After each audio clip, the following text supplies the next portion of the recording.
to the Unitarian Universalist Church of Worcester podcast. We are a community built on love, hope, and justice. Our goal is to inspire people to take on the challenges of a changing world. Each week we'll bring you a reflection from our minister, the Reverend Aaron Payson, recorded during our Sunday service. Maybe it'll move you, challenge your thinking, or even stir up a little righteous indignation. That's all welcome here. Thanks for listening.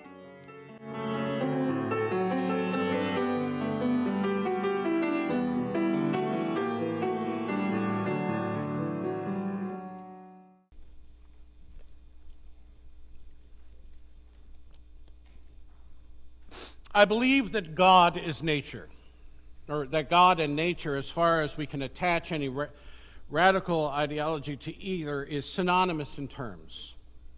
Hence, I'm not an atheist, but a pantheist. That is, instead of believing that there is no God, I believe that in the abstract, all is God. It is in God we live, move, and have our being, and that the whole duty of humankind consists in living as long as we can and promoting as much happiness as we can while we live. Not my words.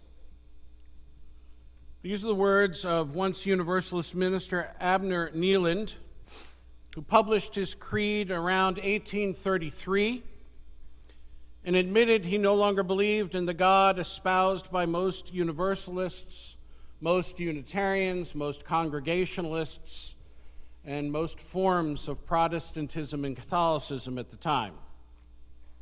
For this, Neeland was convicted of the civil charge of blasphemy in Massachusetts. The last person, it turns out, to be convicted of such a charge in the Commonwealth. And for his crime, he was sentenced to serve 60 days in jail.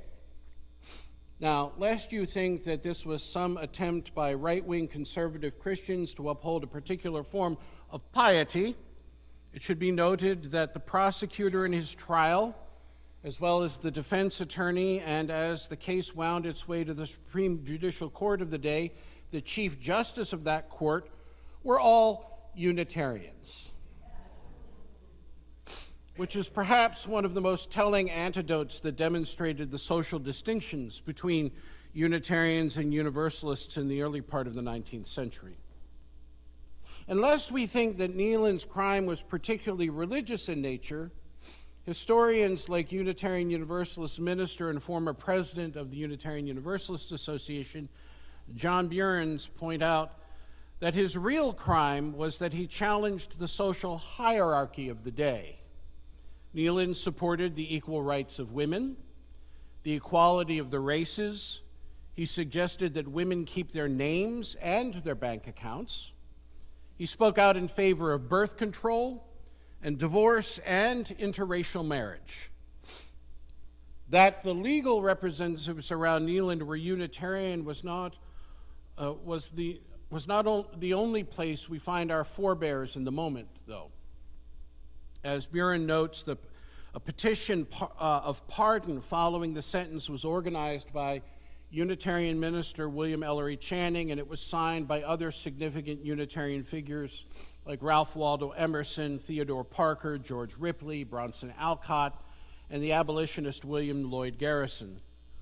Unfortunately, more Bostonians signed a counter petition, so 60 days it was. What is significant in this case is that while one might think that a radical religious belief might more aptly be the subject of a heresy trial within the confines of an extra-parochial religious organization like the fledgling American Unitarian Association or the Universalist Church of America, the charge against Neeland was a civil offense. And clearly the attempt to convict the once Universalist minister was to send a message that religious freedom was trumped by the threat of civil discord that could be associated with radical theological and social notions. After all, if God was in everyone, then perhaps efforts to continue to deny women the right to vote or to divorce or give or govern their own reproductive capacity, or marry a person of another race might radically reshape the power structures which were then and in many ways continue to be controlled by men. And it is this threat of unrest, or perhaps better understood as the fear of this unrest and the fear of the loss of power, which energizes the remainder of my reflection this morning. Eras of social instability brought about by threats to standing social order have occurred many times in the history of our country. As the trial of Abner Neeland indicates, such times birth all manner of attempts to protect or restore order, or some idea of the order that was prevalent in the minds and memories of those who feel most threatened. Neeland's conviction was the last of its kind, not the first. Neeland's conviction was a civil matter, but the country also had a history of violent unrest and vigilantism that often paralleled attempts to intervene through the law. One has only to read about the era of the American Revolution and the growth and the maintenance of a slave-based economy in the South to revisit the extrajudicial means by which many social ills were dealt. Case in point, one might best be articulated by looking at the history of Reconstructionism in America. Post-Civil War, it was the birth of the invisible empire of the South, which is what we call the Ku Klux Klan, that formed as a reactionary, extrajudicial, though in many communities those with legal authority belonged to the movement, against black Americans. And 40 years after the second era, after that, a second era of the Klan evolved post-World War I.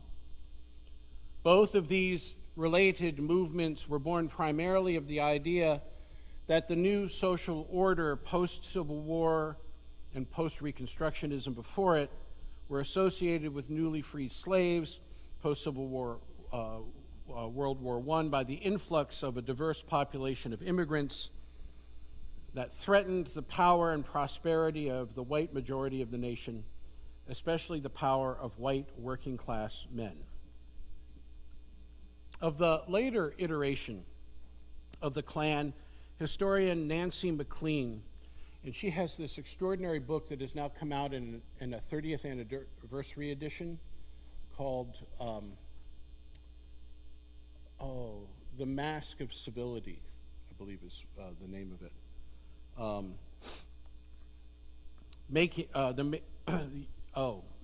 It's Behind the Mask of Civility, the making of the second Ku Klux Klan.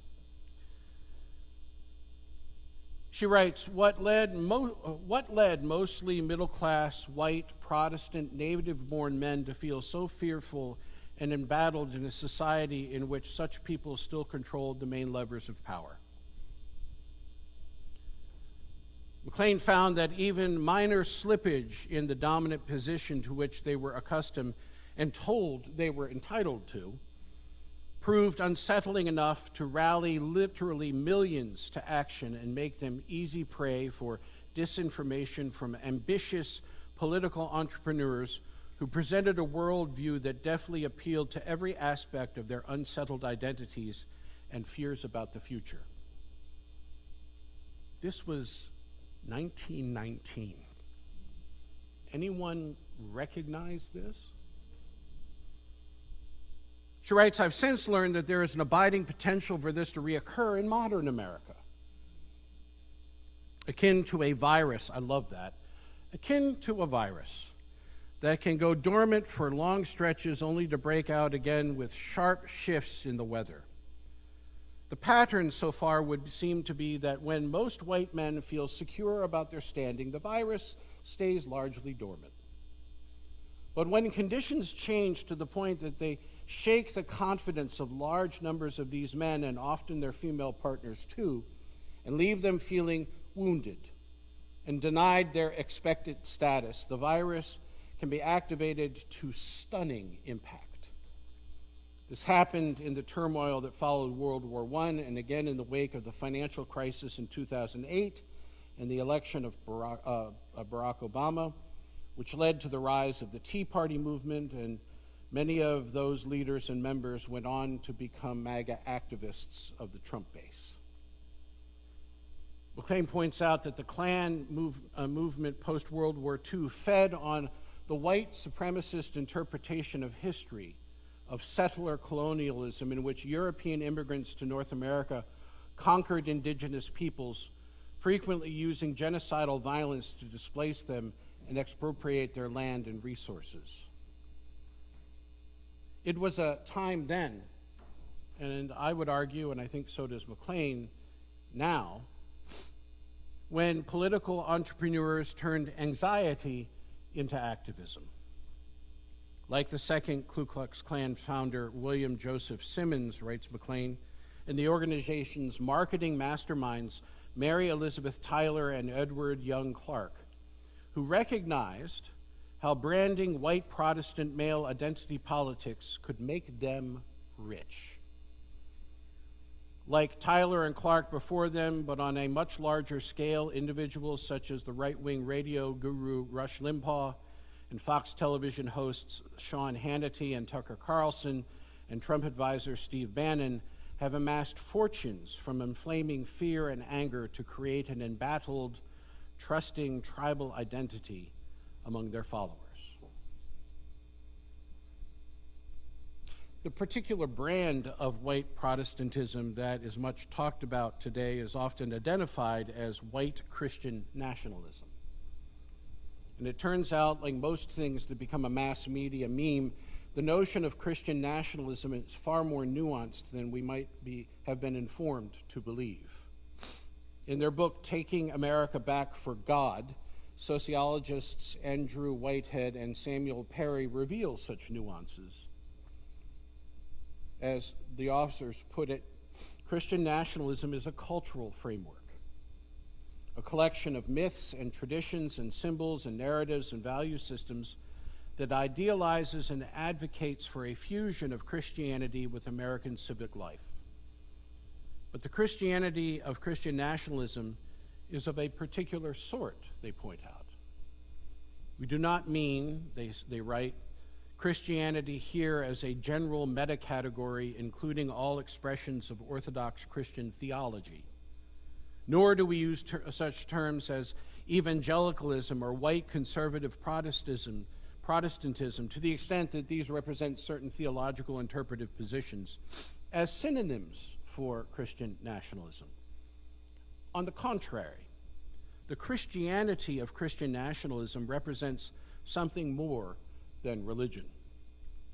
As we shall show, it includes assumptions of nativism, white supremacy, patriarchy, and heteronormativity, along with divine sanction for authoritarian control and militarism.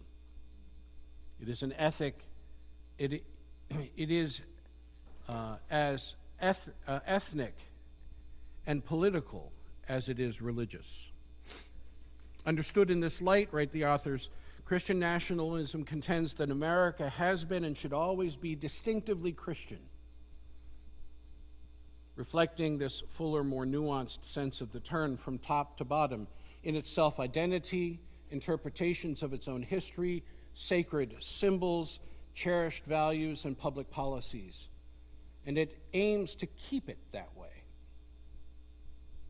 White and Perry articulate four orientations toward Christian nationalism. The first are ambassadors, those who strongly support Christian nationalism, those who are the base of the movement that we call MAGA. Then there are accommodators, those who are sympathetic, but they're less fervent.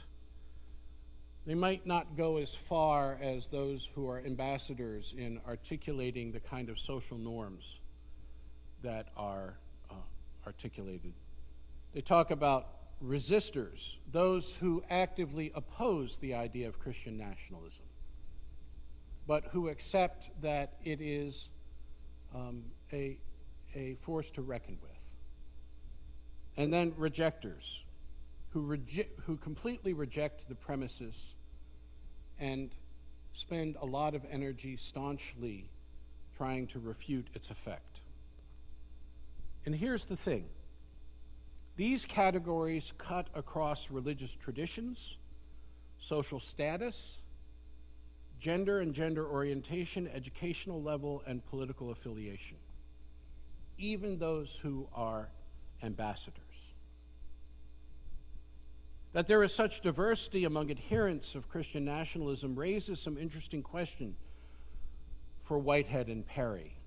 Questions like, why did so many conservative Christians vote for and continue to support President Trump despite his many overt moral failings?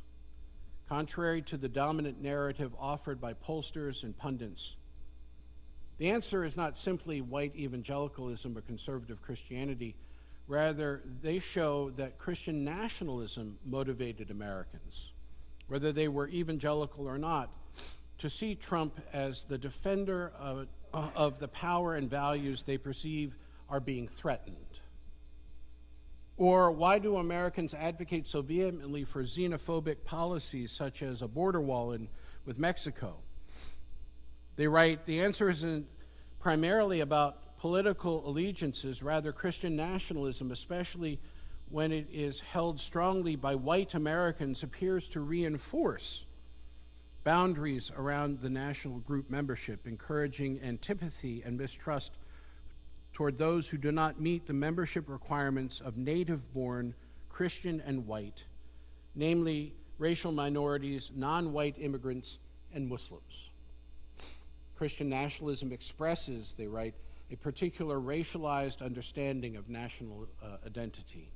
It allows those who embrace it to express a racialized identity without resorting to racialized terms. And then there is the question of why do so many Americans seem so unwilling to acknowledge the injustices that ethnic and racial minorities experience in the United States? The authors write, for instance, the response of prominent conservative Christian commentators toward dozens of instances of police violence against black Americans that have been caught on camera has been largely cold, sometimes even engaging in victim blaming. More troubling than this, they write, their responses reflect the sentiments of millions of Americans. The cause has little to do with religion per se. Rather, Christian nationalism, as they show, tends to promote defenses of authoritarian control, especially when the target population of that control is non-white.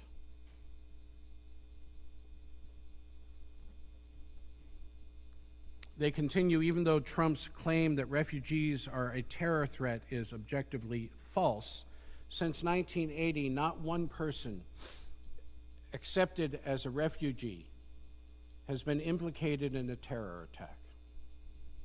Not one. The fears of cultural war, however, persist. Even though close to 1/3 of refugees from the Middle East are actually Christians fleeing persecution. They continue, Trump and others believe that the refugee program could operate as a Trojan horse for terrorists. The objective realities regarding the terror threat associated with refugees from the Middle East will likely do little to sway the minds of those more committed to Christian nationalism. As for the relationship between white Protestant Christian evangelicalism and Christian nationalism, the authors note the two categories overlap, to be sure. Roughly 1/2 of evangelicals, by some definitions, embrace Christian nationalism to some degree. And yet, what is really influencing Americans' behavior, being affiliated with evangelicalism, holding to traditional views about the Bible, or advocating Christian nationalism. As it turns out, being an evangelical does not lead one to enthusiastically support border walls with Mexico. Favoring Christian nationalism does. Being an evangelical does not seem to sour Americans' attitude towards stronger gun control legislation. Endorsing Christian nationalism does. Being evangelical was not an important predictor, they note, of which Americans voted for Donald Trump in 2016. Supporting Christian nationalism was. Clearly, what has been so often identified as a religious orientation should more accurately be described as a socio-political orientation, which it turns out finds many of those most maladapted to the changing social circumstances in white evangelical congregations and movements. Much like the Klan before and now, nationalism has become commonplace and has common parlance because of the awakening of a virus, a la Nancy McLean. Once again, we are experiencing an era of religio-political violence, but now judicially sanctioned as well as being extrajudicially manifest. And the political changes to very freedoms won over the past number of decades. I want you to think about the Klan during the Reconstruction era as an example that might aptly describe what kinds of things we're seeing today.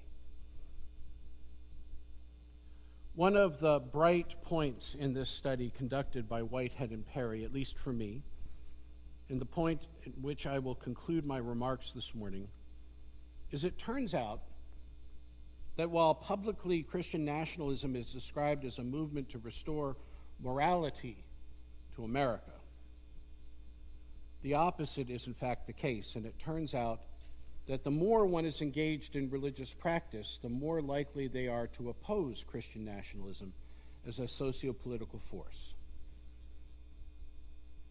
Whitehead and Perry point out religious practice is powerfully related to views of morality that emphasize ideas of care for the vulnerable, social justice, and even reducing one's consumption patterns for the sake of environmental stewardship. Christian nationalism, however, they note, is unrelated to taking care of the sick and the needy and consuming fewer goods. In fact, Americans who embrace Christian nationalism are less likely to believe actively seeking social justice and economic justice is important to being a good person. How many of you will admit that you scroll TikTok? 2 of you are honest. The rest of you lie through your teeth, okay? I'm just saying, okay? So for the 2 of you who actually responded here, have you discovered the particular meme that's going on right now about the woman who did the social experiment where she called like 43 churches? Oh yeah? But you see, you didn't raise your hand. So how is it that you know? Yeah, sure. I'm talking to these 2. Called 43 churches, played the sound of a baby crying in the background, and asked whoever answered the phone whether or not the church would be willing to donate a small bottle of infant formula. Now, what's really important to note here is she never asks for money. In fact, she declines the offer for money if she's given it. She simply wants to know if someone can provide her with that particular resource for her baby. You want to take a guess on how many of the, and this was the last time I saw the TikTok was 43. It may be going beyond that. How many people answering the phone for churches offered to help her? You say 0, 0, 5, 1, 2, 0. Turns out of the 43, it was about 10. When she initially called, she got that in the last half of her calling, because I think when she was up to like 20 churches, there were only 3. And what's fascinating about this is that many, especially of the larger churches, went immediately on the defensive and started posting letters or ministers preaching from their pulpit about how this was disgusting and how they had been betrayed and this was evil. And, you know, of course people would give formula to an individual, right? But I think what Whitehead and Perry are talking about is actually evident in this social experiment. that the well-being and welfare of people who are hurting is not the primary focus of the people who contend they are the most faithful. Case in point, 105 families came through this church yesterday. 105.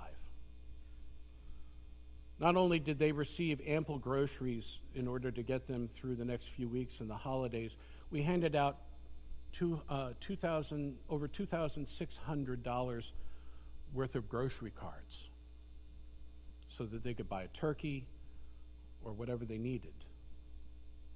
And I spent my morning talking with many of them individually about their lives. Many of them are coming here because they've lost their jobs after years of service. We saw 16 new families in that 105, right? Just this month. I believe, strongly believe, that to be faithful to the gospel is to serve those in need, not to articulate a vision of what America is supposed to be, a la its relationship to Christianity. What is clear to me is that as people of faith and conscience, we can abide and ally ourselves with other faith-based movements as we move forward in this. And in the coming weeks, I will be sharing with you some significant ways that we can do that here in the Commonwealth. And while it is clear that Christian nationalism is the newest iteration of reactionary socio-political activism, it is not the first such movement, and I don't think it'll be the last either. But it is also true that in each of the areas discussed today, there were and there are people of faith who have articulated, demonstrated, advocated, and lived a different religious sensibility. So let us take heart. Let us take heart that we are not alone in our efforts. Let us take courage that we are not alone in these efforts. Let us take heart that we are the legacy of such efforts. And finally, let us take our faith seriously. We don't have to take it back, because what's being articulated by Christian nationalism isn't the faith we began with anyway. But we can take our faith seriously, not only as strength and fortitude internally in each of us, but as a harbinger against those and that which would hold faith hostage to a particular political ideology. Amen. And blessed be.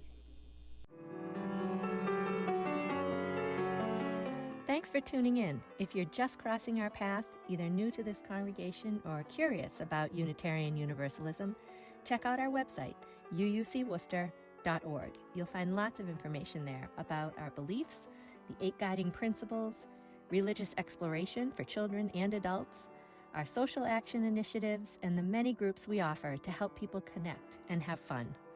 And consider joining us in person or online on a Sunday morning at 10 a.m. We'd love to meet you.